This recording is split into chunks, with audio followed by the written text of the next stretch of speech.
Hello, everyone. The quarterfinals is set in the FTX road to Miami. And coincidentally, our video last night between Sevian and Wei was actually a quarterfinal matchup tomorrow. So we go into the second matchup, which has Erigaisi versus Levon Aronian. And we take a look at round number 2 in the preliminaries, where Erigaisi beat Levon. Let's check the highlights of that game. Levon was white, he played e4. Okay, this is a preview of their quarterfinals. Both players are fighters.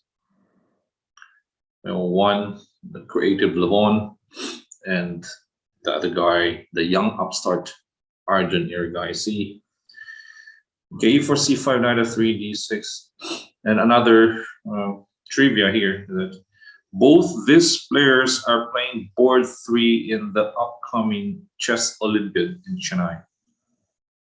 So they might face each other over the board later this month. But for now, let's take a look at this online duel between the two. Okay, bishop c4, knight f6, d3, e6. Castles, bishop e7. This is the close Sicilian here. a4, castles, knight b d2, knight c6. Okay, reminiscent of the Roy Lopez type of setup, and especially the middle game with the knight on d2. The only difference is that the pawn is on e6, not on e5. It started with a Sicilian, but it transposes into a Roy Lopez position.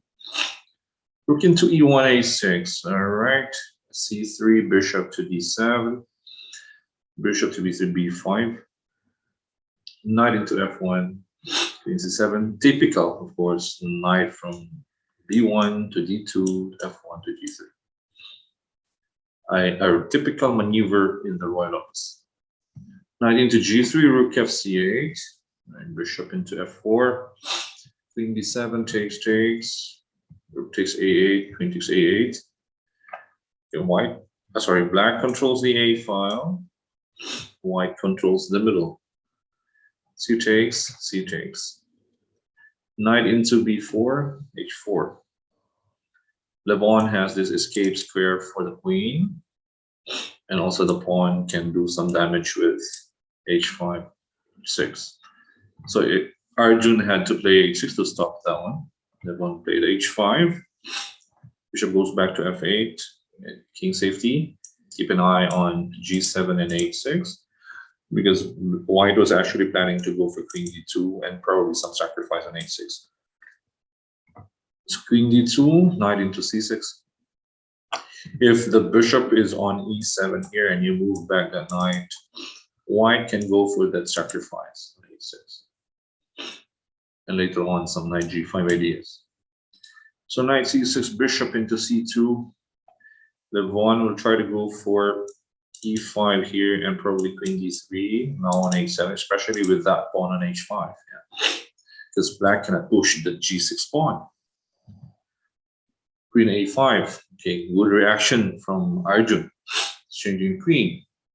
You cannot move the queen to d3 here because there's knight b4 back. It's going to be a double attack on bishop with the rook and the knight. Queen d1 back, e5. Right. Now comes e5. Again, the typical Roy Lopez setup. Bishop d2. Now, why not takes? Is this a free pawn? Okay, if you take, for example, knight takes e5, bishop takes e5. White gets a pawn, right? But black has rook takes c2.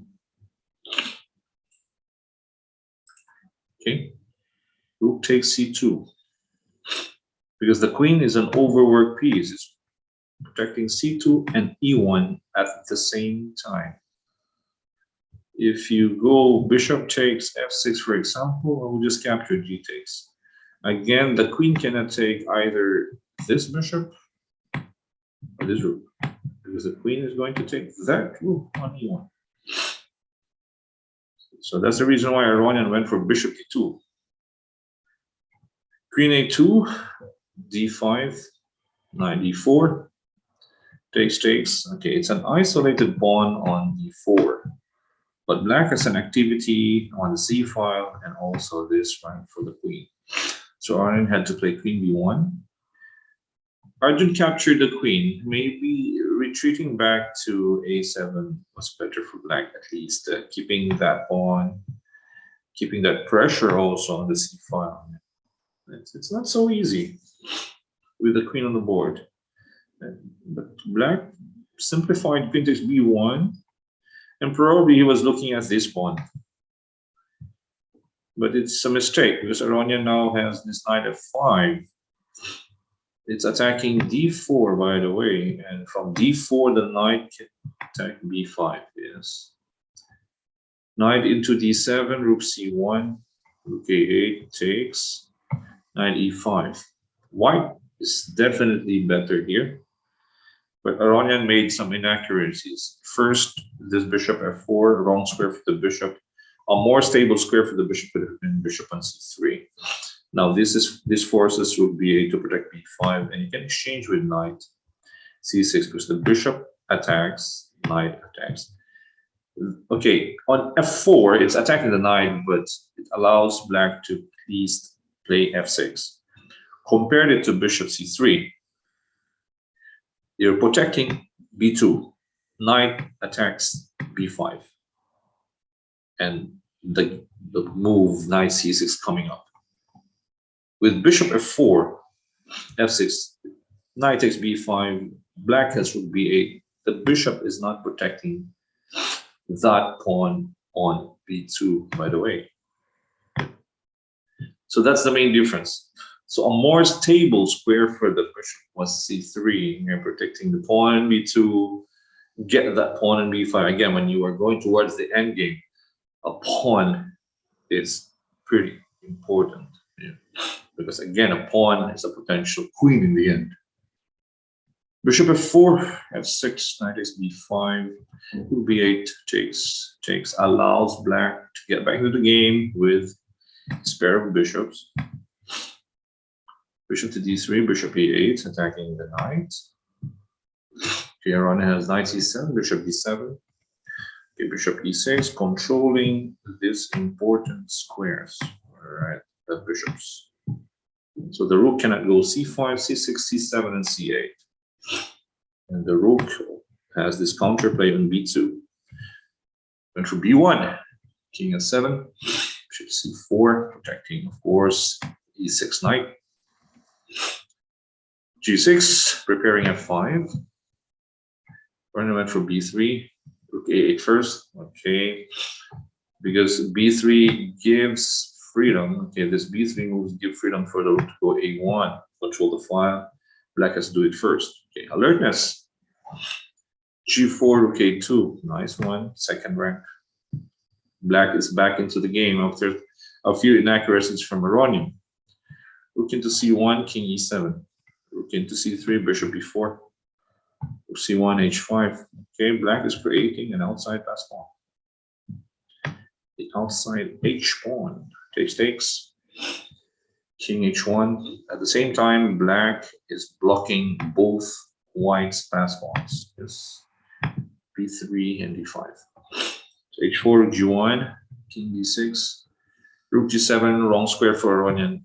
He should have played rook g6 so that the king goes back to e7 before playing rook g7 with extra tempo. King d6, now you have rook f7. All right, different. He went rook g7, bishop e1, knight goes to d8, bishop c8, no problem, knight f7, king c5, knight takes the pawn on e5. Here, black played king d4 because if you take the knight, there's rook c7 and rook c8. So king d4, marching, yeah, king walk, just like Dean Lawrence king. Knight c6, king e3. Right, white's king is a bit of a problem now. with black's control of the second rank. There's also bishop g3 coming up, bishop h3, and bishop g2. Mate is in the cards now. d6, bishop h3. Okay, maybe a mistake by black. He should have played bishop d3. I know he was worried about this pawn move, yeah, but king f2 is going to be checkmate here on a1. Or maybe rook a7. But then again, you can just go rook d2, right? Shift to d2, rook d1 is still a threat. King f2 is also a threat here. So we went for bishop h3 first, further limiting, right, the activity of the king. But Bishop Aronian, the ever resourceful Aronian, bishop f1.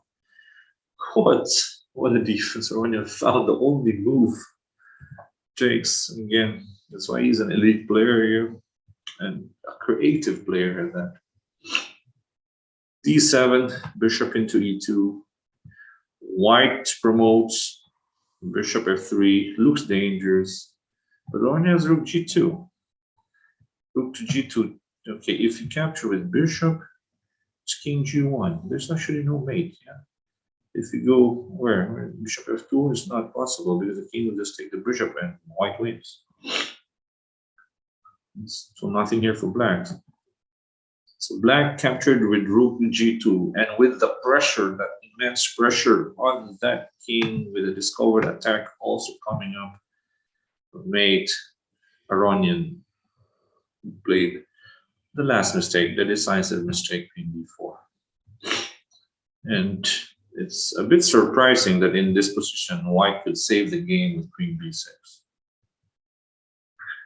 But you cannot fault Aronian for blundering queen b4. It's not so easy when you have this type of position. Yeah? I mean, checking from afar.